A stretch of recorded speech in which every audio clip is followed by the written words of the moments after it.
Okay, we're going to finish up our section 5.4. Again, it's the same thing we've been doing in the rest of the chapter, except we have more than one variable. So my first problem here at the top is 6xy cubed times 10x to the fourth y squared. So I'm going to multiply them in steps. So 6 times 10 gives me 60. Remember, your exponent rules here are you add your exponents. So there's an understood 1 here, and then x to the fourth, so that would give you x to the fifth. For your y values, 3 and 2 would give you y to the fifth, and so that would be your answer. Your next problem is 4xy squared times 8x to the fourth y to the fifth minus 2x squared y plus 3. So you're going to distribute through. When we distribute, you get a 32 with 5 x's and 7 y's. A minus 8 with 3 x's and 3 y's. And a 12 with 1 x and 2 y's. And that's our answer. 32 x to the fifth y to the seventh minus 8x cubed y cubed plus 12x y squared. So our next problem, we're just FOILing. So when we FOIL, we have 7x minus 5y times 2x minus y. So we'll multiply the 7x through, and when we do that, we get a 14x to the second minus 7xy. We'll pick back up with a negative 5y, and we get negative 10xy plus 5y squared. In the middle, we have like terms, so we can combine them.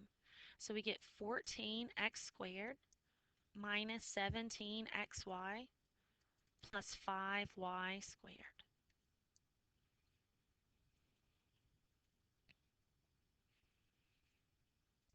For my next problem, I have negative 6a to the fifth b cubed, and I'm squaring that.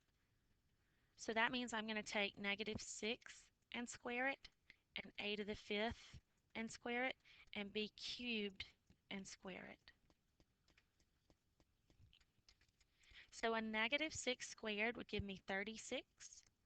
Remember, when I raise a power to a power, I multiply. So 5 times 2 is 10, and 3 times 2 is 6.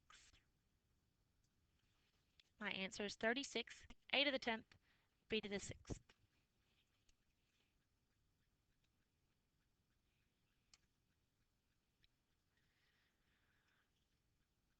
The next problem says x minus y times 4x squared plus 3xy minus 2y squared. I'm going to distribute the x through first. So I get 4x to the third plus 3x squared y minus 2xy squared. So then I can pick back up with a y. So I get a negative 4x squared y minus 3xy squared plus 2y cubed. And that's my multiplying step.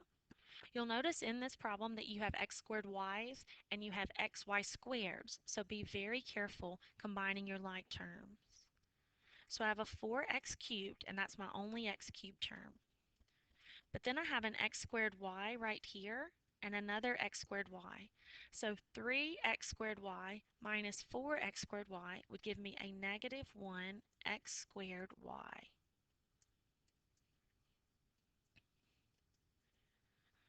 But then you have a negative 2xy squared and a negative 3xy squared. So those have the same sign, so we're going to add and keep the sign, and that would give me a negative 5xy squared. And then you just have a 2y cubed on the end.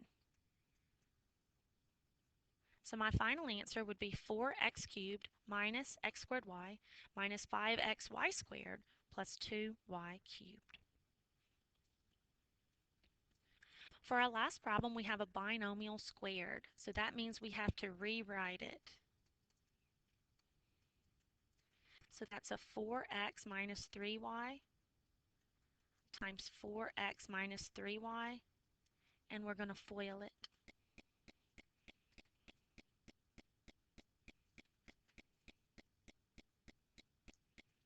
So if I multiply the 4x through, I get 16x squared minus 12xy. Picking back up with the 3y, I get negative 12xy, and two negatives make a positive 9y squared. In the middle here, I have like terms. So we get 16x squared. In the middle, I have the same sign, so I'm going to add and keep the sign. That's a negative 24xy plus 9y squared.